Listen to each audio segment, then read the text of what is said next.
आज हम बात करेंगे बीएससी नर्सिंग एमएसएन सब्जेक्ट के टॉपिक जीईआरडी के बारे में। ये जीईआरडी सिस्टम की डिजीज़ है। शुरू करते हैं डेफिनेशन से। ये डेफिनेशन है, GERD is a reflex of gastric content mainly acid towards the mouth rather than into duodenum resulting in oesophageal tissue damage. GERD is a reflex of gastric content. ये reflex होता है gastric content का। जैसे हमें उल्टी आती है उस तरह से गैस्ट्रिक कंटेंट अचानक से मुंह में आ जाता है। Mainly acid towards the mouth की तरफ जो एसिड मेनली एसिड होता है, जो गैस्ट्रिक कंटेंट होता है उसका माउथ की तरफ रिफ्लेक्स हो जाना। Then into the duodenum resulting in oesophageal tissue damage. कभी कभी ड्यूडेनम का कंटेंट भी बाहर आ जाता है, तो इससे क्या होता है, एसिड बार बार रिफ्लेक्स होगा तो इसकी वजह से इसोफेजियल टिश्यू डैमेज हो जाते हैं। अब देखते हैं इसकी इटियोलॉजी कि इसके कोज क्या क्या होता है। इटियोलॉजी यानी कोज क्या होते हैं, inappropriate relaxation of lower oesophageal sphincter.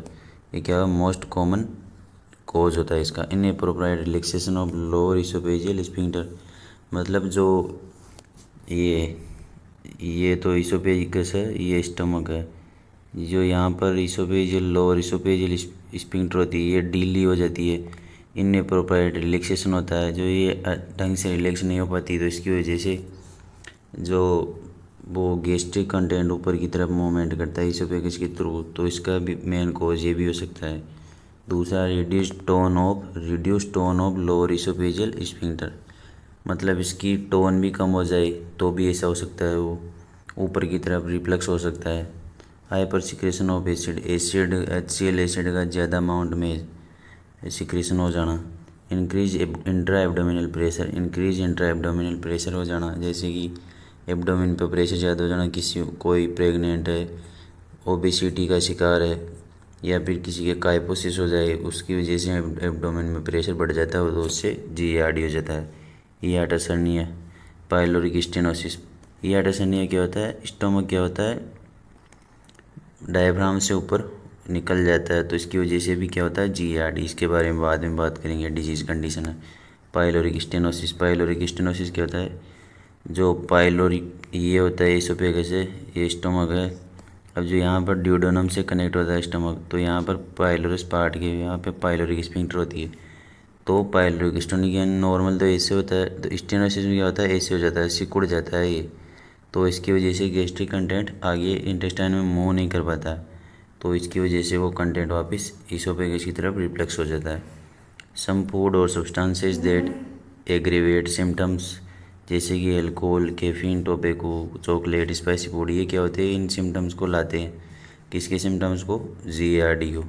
ज़्यादा अल्कोहल कंज्यूम करना, caffeine, tobacco, chocolate, spicy food, ये सब चीज़ें। अब देखते हैं इसके साइन एंड सिम्टम्स, ये ऐसे क्लिनिकल मैनिफेस्टेशन भी बोलते हैं। पायरोसिस क्या होता है, burning sensation in the oesophagus. ऐसे महसूस होता है जैसे कि इसोफेगस में जलन हो रही हो, तो इसोफेगस के टिश्यू डैमेज होंगे तो उसमें जलन तो महसूस होगी। और हार्ट बर्न यानी चेस्ट में बर्न या हार्ट के अंदर बर्न का सेंसेशन होगा। And acid regurgitation most common होता है। एसिड रिगर्जिटेशन क्या होता है, एसिड का बार बार मुंह में आ जाना, मतलब स्टमक कंटेंट का बार बार मुंह में आ जाता है, तो एसिड रिगर्जिटेशन होता है। Occurs 30 to 60 minute after food intake. खाना खाने के 30 से 60 मिनट के बाद में रिगर्जिटेशन होना। Sensation of lung in throat, ऐसे लगता है कि फेफड़े जैसे थ्रोट के अंदर आ गए हो, इस तरीके का अनुभव होता है, लेकिन होता नहीं है जैसे ऐसा अक्सर। हो गया फ्रीक्वेंट बेल्चिंग है ना, बार बार डकार आना। डिफिकल्टी इन स्वेलिंग, इसे डिस्पेजिया भी बोला जाता है, difficulty in swelling.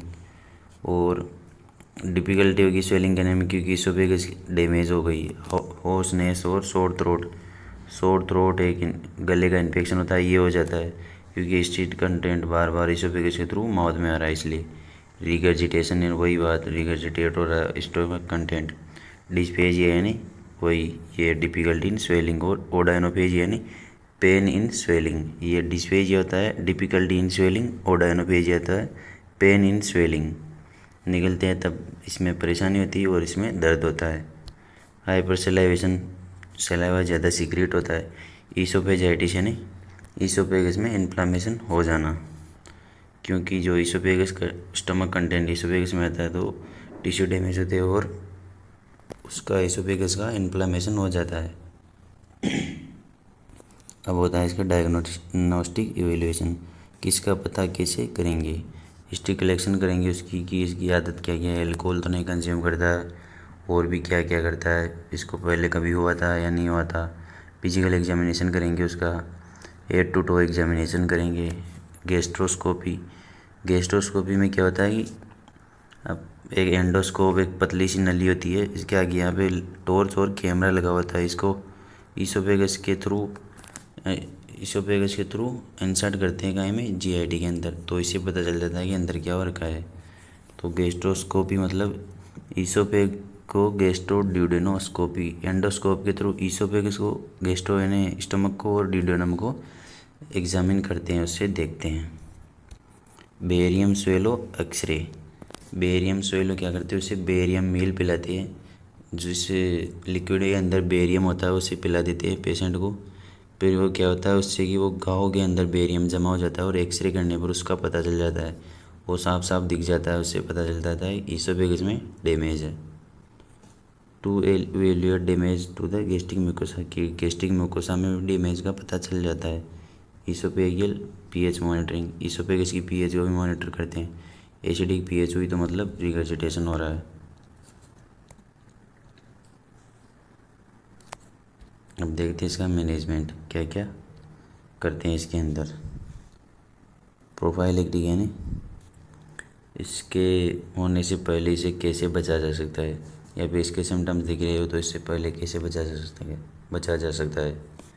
Teaching patient to avoid situation that decrease lower oesophageal sphincter pressure और कोज इसोफेजियल इरिटेशन।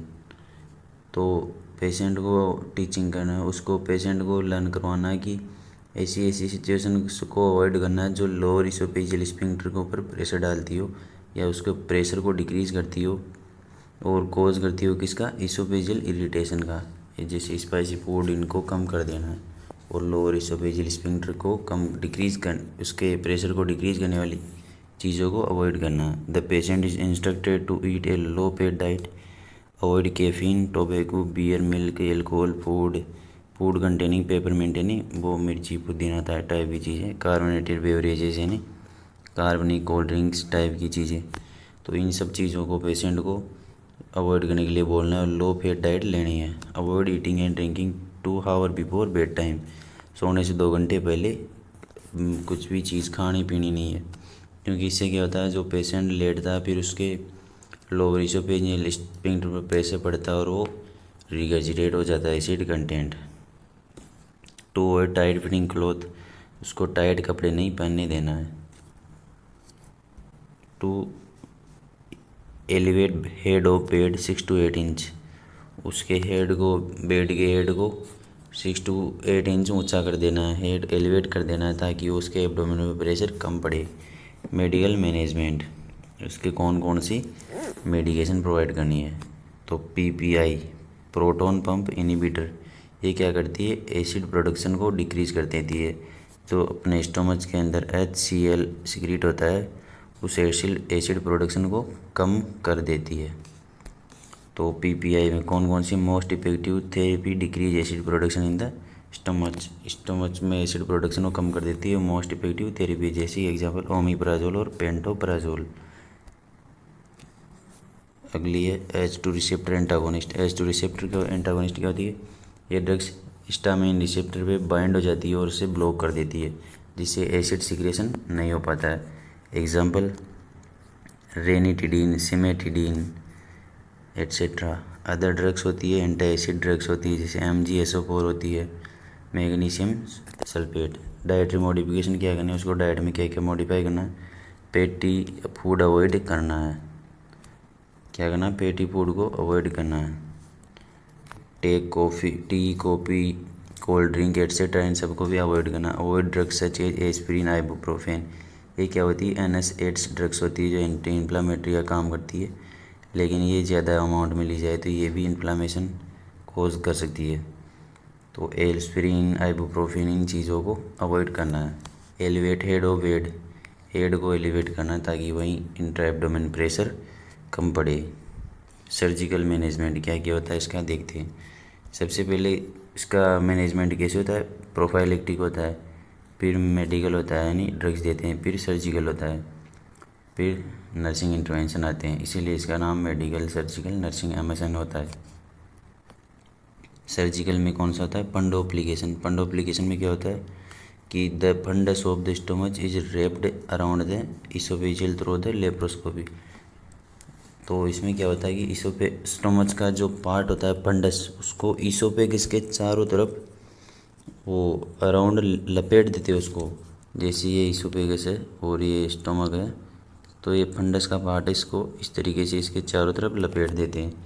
तो फिर इसकी वजह इसके क्या हो जाता है, GERD प्रिवेंट हो जाता है। लेप्रोस्कोपी क्या होता है, लेप्रोस्कोपी में अपन जैसे एब्डोमेन है 4-5 छोटे छोटे इन्वेजन करते हैं, ज़्यादा बड़ा इन्वेजन नहीं करते।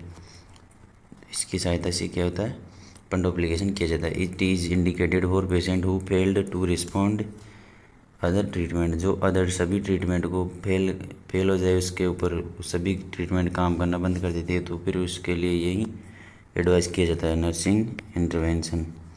नर्सिंग इंटरवेंशन कौन कौन से हैं, monitor vital sign of patient. Nurse को क्या क्या करना है, monitor vital sign of patient, patient के वाइटल साइन को चेक करना है, मॉनिटर करना। Assess abdomen of for distension and presence of bowel sound.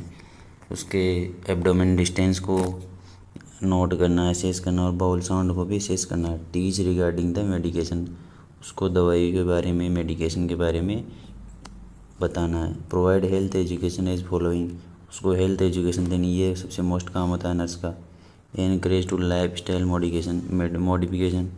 Life style की मॉडिफिकेशन के बारे में बताना है। उसको कहना है कि पेटी डाइट कम लेनी है, वो सब चीज़ें की उसकी लाइफ स्टाइल कैसे चेंज करनी है। अब advice not to lying after eating करने के बाद यानी खाना खाने के बाद लेटना नहीं है। एडवाइस टू अवॉइड स्पाइसी और एसिडिक फूड। ज़्यादा मसालेदार और एसिडिक फूड को अवॉइड कर देना है। अवॉइड करने के बारे में एडवाइस करना है।